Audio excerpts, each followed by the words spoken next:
नमस्कार दोस्तों, स्वागत है आप सभी का हमारे चैनल ज्ञान से रियलिटी पर, जहां हम आपको विज्ञान, अंतरिक्ष और टेक्नोलॉजी की सबसे रोमांचक कहानियां लाते हैं। क्या आपने कभी सोचा है कि जब कोई सैटेलाइट अंतरिक्ष में भेजा जाता है तो उसके साथ क्या होता है?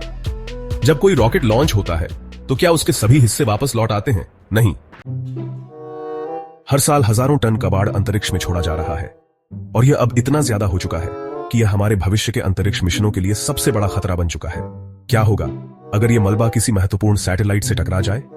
क्या हम पृथ्वी के चारों ओर कचरे का एक घेरा बना रहे हैं?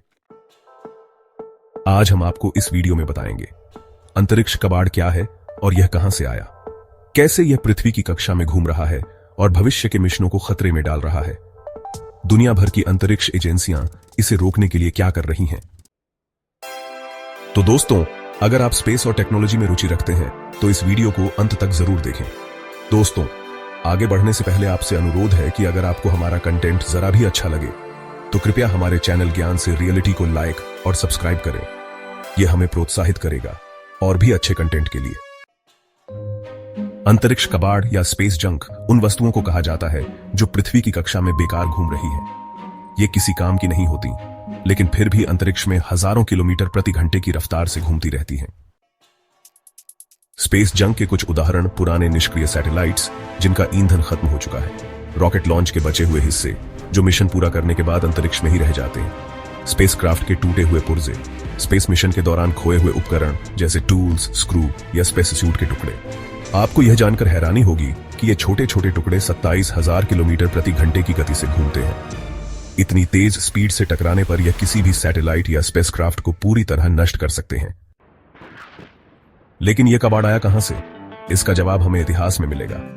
स्पेस जंक बनने के 3 बड़े कारण। पहला, सैटेलाइट्स और रॉकेट्स के लॉन्च। 1957 में पहला सैटेलाइट स्पुतनिक 1 लॉन्च हुआ। तब से अब तक 10,000 से अधिक सैटेलाइट्स अंतरिक्ष में भेजे जा चुके हैं। इनमें से कई निष्क्रिय हो चुके हैं और बस अंतरिक्ष में घूम रहे हैं। दूसरा, सैटेलाइट टकराव। 2009 में एक निष्क्रिय रूसी सैटेलाइट और एक अमेरिकी संचार सैटेलाइट आपस में टकरा गए। इस टकराव में 2000 से अधिक छोटे टुकड़े बने जो अब भी अंतरिक्ष में घूम रहे हैं। तीसरा, मानवीय गतिविधियां और सैन्य परीक्षण। 2007 में चीन ने अपने एक सैटेलाइट को मिसाइल से नष्ट कर दिया, जिससे 3000 से अधिक मलबे के टुकड़े बने। अब यह मलबा पृथ्वी की कक्षा में एक विशाल जाल बनाता जा रहा है।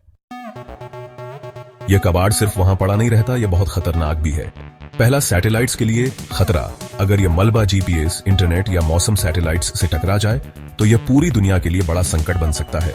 दूसरा, आईएसएस इंटरनेशनल स्पेस स्टेशन के लिए खतरा। अंतरराष्ट्रीय अंतरिक्ष स्टेशन आईएसएस को अब तक 50 से ज्यादा बार अपना रास्ता बदलना पड़ा है ताकि यह कबाड़ से बच सके।